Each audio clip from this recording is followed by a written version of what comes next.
अंग्रेज सरकार के लिए सरकश डाकू मगर अवाम के लिए वतन का रखवाला कादिर बख्श अल-मारूफ कादो मकरानी कौन था? डाकू कैसे बना नकल मकानी? क्योंकि लोगों की नाक क्यों काट देता था?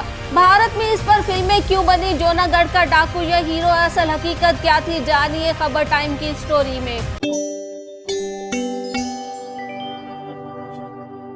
इंडियन रियासत जूनागढ़ में अंग्रेज दौरे हुकूमत में अगर किसी की नाक कटी हुई होती थी तो इसका अमूमी मतलब यही होता था कि ये शख्स कादो मकरानी का शिकार बन चुका है। कादो मकरानी अंग्रेज सरकार के लिए सरकश डाकू, जबकि आम मुकामी लोगों के लिए वतन का रखवाला और अमीरों से दौलत लूटकर गरीबों में तकसीम करने वाला रहमदिल इंसान और दूसरी जानिब सफाक डाकू था। यही वजह है कि काठियावाड़ के लोक गीतों में आज भी कादो मकरानी का नाम जिंदा है। डॉक्टर थरांदस, जिनकी पैदाइश जूनागढ़ के एक गरीब खानदान में हुई थी, ने अपने करियर में 300 अफराद की नाकों की सर्जरी की थी। डॉक्टर ने जिस दौर में प्रैक्टिस शुरू की, इन्हीं दिनों में डाकू कादो मकरानी इस खित्ते में सरगर्म था और इसकी वजह शोहरत लोगों की नाक काट देना थी। इन्हीं दिनों में रियासत जूनागढ़ में तैनात जॉनसन नामी एक अंग्रेज एहलकार ने काठियावाड़ के बागी नामी किताब में लिखा कि कादिर बख्श उर्फ कादो मकरानी ने जूनागढ़ के 8 गांव लूटे, 71 ताजरों को कत्ल किया, 79 अफराद की नाक काटी। कटी हुई नाकों की सर्जरी कर करके जूनागढ़ के डॉक्टर थरांदस नाक की सर्जरी के माहिर बन गए थे। कादो मकरानी लोगों की नाक क्यों काट देता था? इस हवाले से कहा जाता है कि वो अवाम को बताना चाहता था कि कौन शख्स गद्दार और अंग्रेजों का साथी है। बलोचिस्तान के इलाके मकरान के रिहायशी अफराद को मकरानी कहा जाता है। कादिर बख्श बलोच, जो बाद में कादो मकरानी के नाम से मशहूर हुआ, मकरान के इलाके ख्वाश में पैदा हुआ और ताल्लुक बलोचिस्तान के रिंद कबीले से था। अंग्रेजों ने जब कलात समेत बलोचिस्तान के दीगर इलाकों में अपना असर रसूख बढ़ाया तो बहुत से लोग नकल मकानी पर मजबूर हुए। इन्हीं दिनों मकरान को शदीद कहत साली का सामना करना पड़ा। बड़ी तादाद में माल मवेशी मौसमी हालात की सख्ती के बाइस हलाक हो गए, जिसकी वजह से भी लोगों के पास नकल मकानी के अलावा और कोई चारा न था। इसी दौरान कादिर बख्श के खानदान ने ख्वाश से जूनागढ़ की तरफ नकल मकानी की। कादिर बख्श के खानदान का ताल्लुक दरअसल जूनागढ़ से पहले से ही था। इसके 2 मामू वली मोहम्मद और अली मोहम्मद जूनागढ़ के नवाब के गार्ड थे और इन्हें जमादार का रुतबा हासिल था। समंदरी कज़ाकों ने जब रियासत जूनागढ़ के लोगों का जीना मुहाल किया तो वली मोहम्मद और अली मोहम्मद ने उनका मुकाबला किया और लोगों को इस मुसीबत से निजात दिलाई।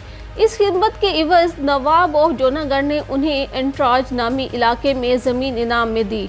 वली मोहम्मद और अली मोहम्मद ने अपना गांव इसी जगह पर आबाद किया। मेजान नामी डाकू और अरब लुटेरों के खात्मे के बदले में दोनों भाइयों को इनाम में जागीर मिली थी, जो जूनागढ़ के गायकवाड़ इलाके में थी। सरहदी डाकुओं का कादिर बख्श से मुकाबला हुआ था, जिसके बाद नवाब ने उन्हें अमरापुर में और इनके साथी साहबदाद को सुनाव में जमीन दी। गांव बसने के बाद मकरान से दूसरे बहुत से खानदान भी यहां आकर आबाद हुए। कादिर बख्श ने नवाब के कहने पर अमरापुर में मुस्तकिल सकूनत इख्तियार कर ली थी। इस तरह इन तीनों गांव एंट्राज, अमरापुर और सुनाव में मकरान से नकल मकानी करके आने वाले बलोच आबाद हुए।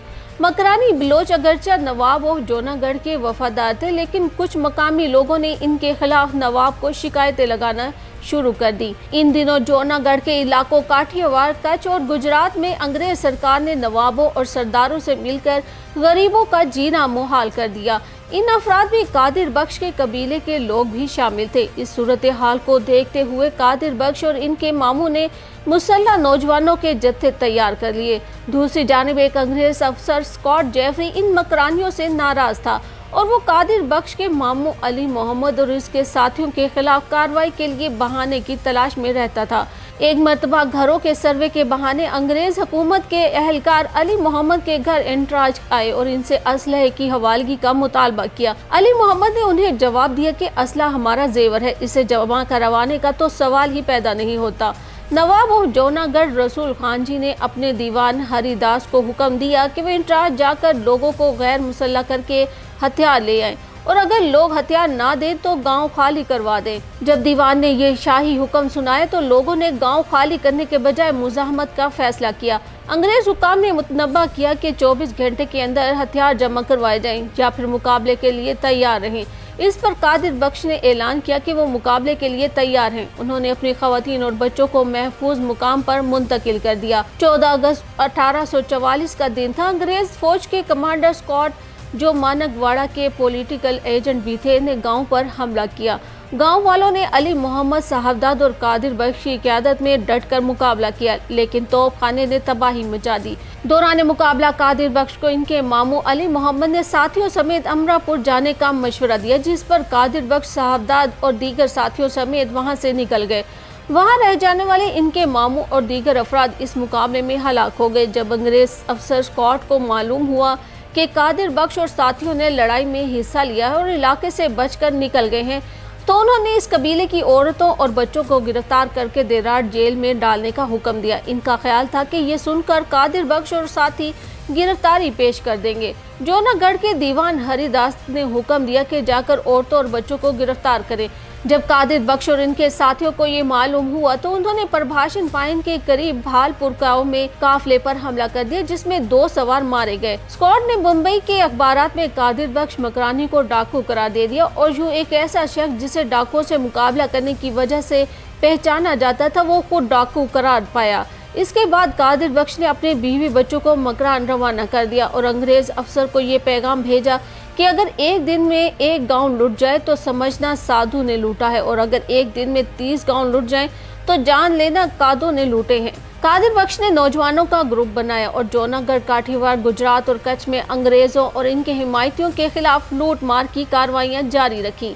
ऐसी कई कहानियां मशहूर हो गईं कि वो अमीरों से लूटता है और गरीबों किसानों में तकसीम कर देता है। वो अंग्रेजों के कारिंदों से दौलत लूटकर गरीब काठीवाड़ियों और गुजरातियों में तकसीम करता और गरीबों की शादियां करवाता। कादिर बख्श और उसके साथी कभी एक जगह ना रुकते थे और इलाका तब्दील करते रहते। बाज़ हवालों के मुताबिक कादो मकरानी की इस कदर दहशत फैल गई कि जोनागढ़ के दीवान अपनी बेटी की शादी में डर और खदशात के बायस शिरकत ना कर सके।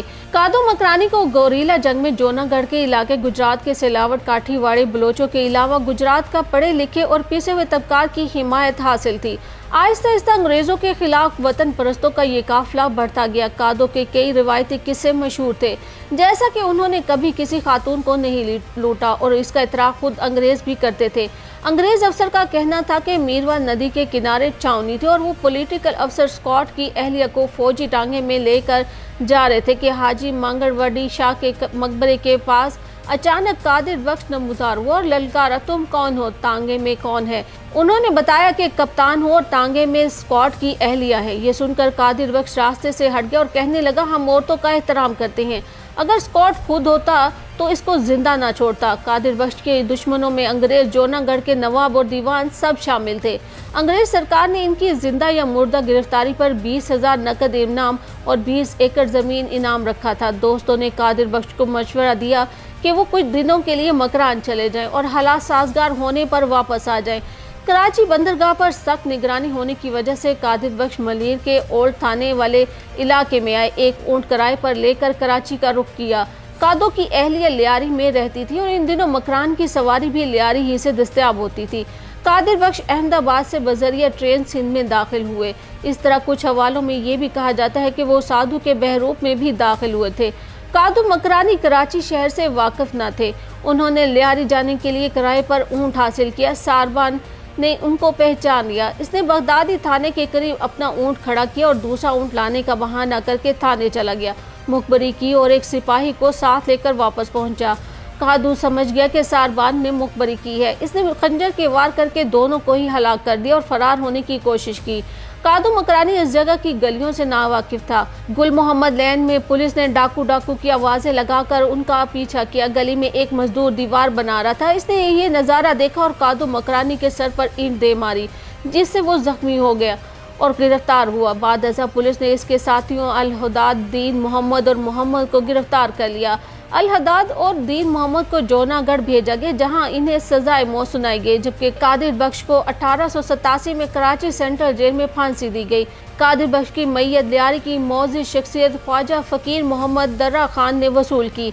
इनकी नमाज जनाजा लियारी के दर्रा लेन मस्जिद में अदा की गई और लोगों की बड़ी तादाद ने इसमें शिरकत की। उनकी तदफीन लियारी के मेवा शाह कब्रिस्तान में की गई। कब्र पर लोगों की आमद बढ़ने की वजह से अंग्रेज हुकूमत ने यहाँ आने पर पाबंदी लगाकर कब्र पर गार्ड तैनात कर दिए। कादो मकरानी की कब्र के साथ एक पत्थर मौजूद है जिसके बारे में ये कहा जाता है कि ये वही ईंट है जो मजदूर ने इनके सर पर दे मारी थी और कब्र पर शहीद कादो मकरानी मुजाहिद सकना काठीवाड़ तहरीर है। कादो की एक हमशीरा आसो गोट मलीर में रहती थी जबकि कुछ रिश्तेदार कला कोट लियारी में मुकीम थे। ताहम जब जोनागढ़ में हालात बेहतर हुए तो ये कुनबा दोबारा वापस चला गया। लेकिन तारीख की सितम ज़रीफ़ी ये भी है कि रियासत जोनागढ़ के पाकिस्तान के साथ इल्हाक के ऐलान के बाद नवाब ऑफ जोनागढ़ को पाकिस्तान में पनाह लेनी पड़ी और इनकी औलाद इस वक्त कराची में मुकीम है, जबकि कादो जिसे कराची में फांसी दी गई इसकी औलाद और ख़ानदान इस वक्त जोनागढ़ में है।